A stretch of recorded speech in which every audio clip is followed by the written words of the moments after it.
This Oxford report is very good news. It backs the strategy that we've taken, and it shows the world that the Oxford vaccine works effectively.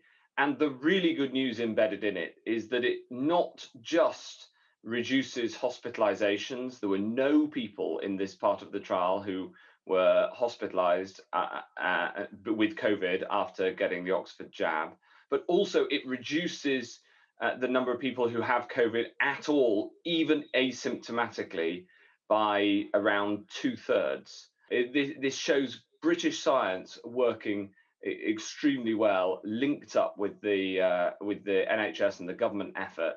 And it means that people right around the world can be confident in this Oxford vaccine. And I'm very, very pleased about that. From the new data that came out as a preprint yesterday, there are a couple of really important findings. One is that there is good protection from the first dose right up until the second dose is given, which is extremely good news.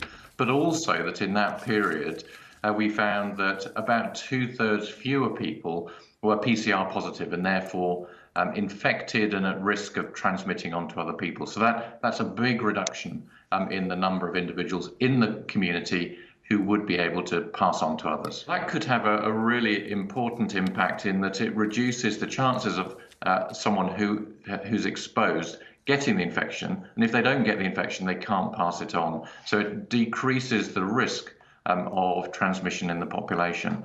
Now, there is one word of caution in that one of the things this virus is doing as it produces new variants is actually to try and avoid exactly that happening and to be able to still transmit despite the fact that we've got some immunity, whether from infection or from vaccines.